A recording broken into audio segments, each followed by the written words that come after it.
আগামী সপ্তাহ থেকে শুরু হতে চলেছে ওবিসিদের সমীক্ষা। অর্থাৎ যাদের ওবিসি সার্টিফিকেট আছে তাদের বাড়ি বাড়ি গিয়ে সার্ভে করা হবে। বিডিও অফিস থেকে লোক আপনার বাড়িতে যাবে, গিয়ে এই সার্ভের কাজটি সম্পন্ন করবে। এই সার্ভেতে আপনাকে কি কি জিজ্ঞাসা করা হবে বা যারা সার্ভে করতে যাবে তারা তাদের ফর্মে কি কি লিখবে সেটা আমি আজকে আপনাদেরকে এই ভিডিওর মাধ্যমে দেখিয়ে দেব। এছাড়াও এই সার্ভেটি করতে প্রত্যেকটি ওবিসি সার্টিফিকেট হোল্ডারের বাড়িতে যাবে নাকি কিছু নির্দিষ্ট লোকের বাড়িতে যাবে, সব কিছু নিয়ে আমি আজকে আলোচনা করব এই ভিডিওতে। তো চলুন শুরু করি আজকের ভিডিওটি। শুরু করার আগে যারা আমার চ্যানেলে নতুন তারা অবশ্যই চ্যানেলটিকে সাবস্ক্রাইব করবেন, ভিডিওটি ভালো লাগলে একটা লাইক দেবেন আর শেয়ার করে সকলকে জানিয়ে দেবেন। চলুন শুরু করি। ওবিসি নিয়ে অবশেষে সমীক্ষার কাজ শুরু বঙ্গে। অনগ্রসর শ্রেণী বা ওবিসি নিয়ে সার্ভের কাজ শুরু করতে চলেছে রাজ্য সরকার।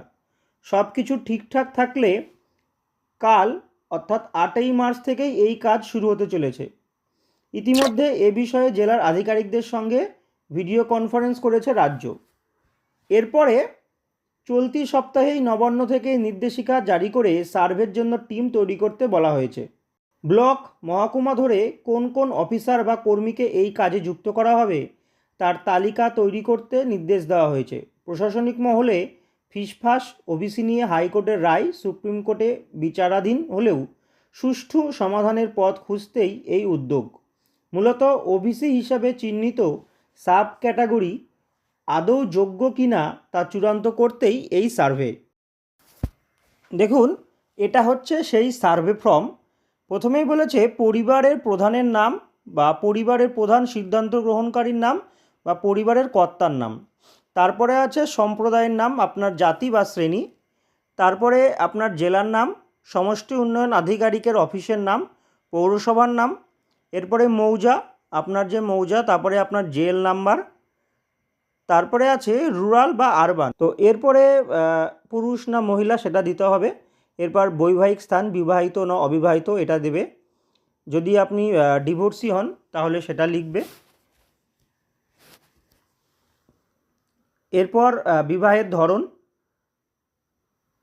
তারপরে আছে প্রথম বিবাহের সময়ের বয়স, তারপরে শিক্ষার ধরন মানে আপনার শিক্ষাগত যোগ্যতাটা। এরপর শিক্ষার ধরন, প্রাতিষ্ঠানিক শিক্ষা, সরকার অনুমোদিত না অপ্রাতিষ্ঠানিক শিক্ষা সেটা দেখবে। তারপর শিক্ষার স্তর যেটা আছে সেটা দেখবে, আপনি কতদূর পড়াশোনা করেছেন। তারপর আপনার বাড়ি থেকে শিক্ষা প্রতিষ্ঠানের দূরত্ব কতটা সেটা দেখবে। তারপর পড়াশোনা ছাড়ার বয়স, যদি আপনি পড়াশোনা ছেড়ে দেন তাহলে কতদিন আগে পড়াশোনাটা ছেড়ে দিয়েছেন সেটা দেখবে। এরপর আছে অকুপেশন মানে আপনার পেশা কি সেই পেশাটা দেখবে। এখানে অনেকগুলো দেওয়া আছে, আপনারা এগুলো দেখে দেবেন। তারপরে আছে গৌণ পেশা, আপনি নিজস্ব জমিতে চাষাবাদ করেন নাকি না ভাগ চাষি জমিতে চাষাবাদ করেন, কোনো ছোটোখাটো ব্যবসা করেন কি না, হস্তশিল্প বা কারিগরি শিল্প কি না, এইগুলো দেখবে। তারপরে বাসস্থানের প্রকারভেদ, আপনি স্থায়ী বাসস্থান না ঋতুভিত্তিক। তারপর আপনার সামাজিক অবস্থা যেটা আছে সেটা তারা দেখবে। এরপর আছে পানীয় জল সংগ্রহের পদ্ধতি, প্রতিবেশীর সাথে রান্না করা খাবারের বিনিময়ের ধরন, এগুলো দেখবে। তারপর বিয়েবাড়ি বা কোনো প্রকার ভোজ অনুষ্ঠানে প্রতিবেশীর আমন্ত্রণ, এগুলো দেখবে। মৃতদেহ সৎকার, অনেক একটা ফর্মে কিন্তু তাদেরকে অনেকটা ফিল আপ করতে হবে। আপনাদের আর্থিক অবস্থা কেমন সেটা তারা দেখবে। তারপরে দেখুন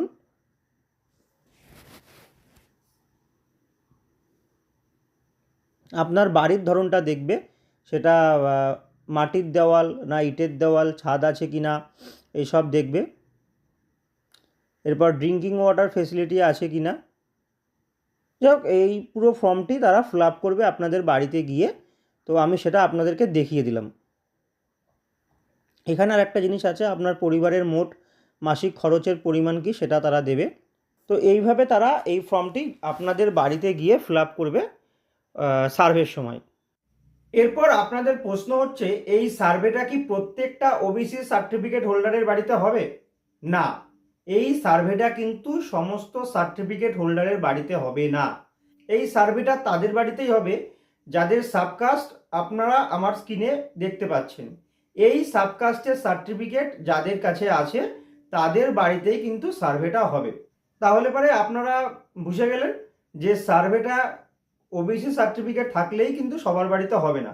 এই স্ক্রিনে আমি যে নামগুলো দেখাচ্ছি বা যে তালিকাটা দেখাচ্ছি, এই তালিকার সাব ক্যাটাগরি যারা, তাদের বাড়িতে এই সার্ভেটি হবে।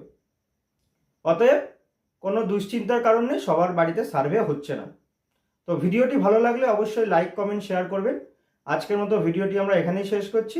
এই সার্ভে নিয়ে নতুন করে কোনো আপডেট আসলে অবশ্যই আপনাদের জানাবো।